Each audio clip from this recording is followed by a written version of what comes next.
chosen these colorful pieces of fruit to show you how to mix complementary colors to get shadows. So in this drawing, I'm not going to use a black colored pencil. I'm going to create black using complementary colors. What I usually do when I start my gesture drawing with colored pencils is I try to decide which colored pencil is closest to most of the things in the still life. That way, when I go to eliminate contours later, it will be very easy because that color is already present in most of the still life and I won't have to erase it. It'll just blend in. I started with a simple orange color and then moved into a kind of reddish orange. That's for the darker side of the orange. I'm going to mix in complementary colors later, but for now, that dark side of the orange looked darker but also warmer.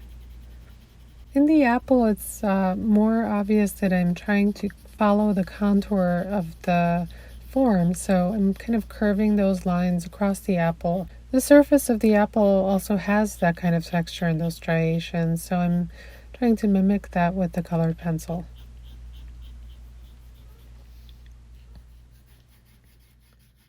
The bananas were mostly yellow, but there were a few areas that had a little bit of green too.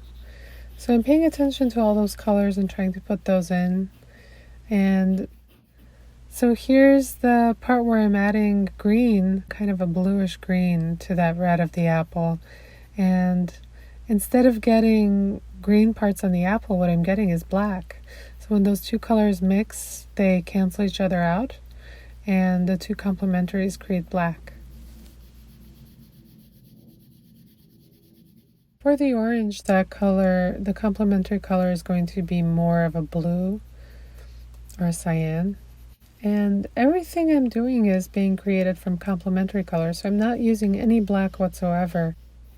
I would reserve the black colored pencil for objects that are actually black. You could use the black colored pencil and then find some of the reflected light in different colors as well. The shadow from the apple on the orange has a little bit of red in it because the light is actually reflecting from the apple while also casting a shadow. For the bananas, that complementary color is going to be a kind of blue-violet. And this may seem strange that I'm adding blue-violet in order to get a darker shadow, but it works. And it's still, when I see this color mixing, it still seems magical to me. Having done it thousands of times, it somehow never loses its magic. You can always look at the color wheel if you forget exactly what's opposite on the color wheel. And I like to use the CMY color wheel. It's more accurate. You will find that the pigments mix in a way that actually is truer to life. Once I've completed the basics of this drawing, then I'm going to get into more detail. So there are going to be areas of those bananas that are greener, parts of the orange that have a red reflection from the apple, stuff like that. And I'm trying to find those and put those in as well.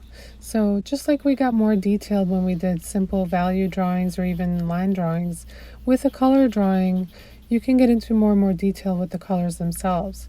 So you can go in and try to find all those changes and subtle reflections from things. The objects are often going to reflect from each other, but they're also going to cast some of the color onto the tabletop. And that stuff can be pretty subtle, so the best thing to do is start out with a very general drawing with just simple colors that you see in front of you, and then look at each one of those more carefully and try to find all those details and nuances where the colors change and reflect. So in the bananas, I actually saw a lot of warmth coming from the orange. The light was hitting the orange and then reflecting off onto the bananas. And then I also saw some green areas where the bananas weren't fully ripe. And the final step is adding those little details, the little marks on the orange.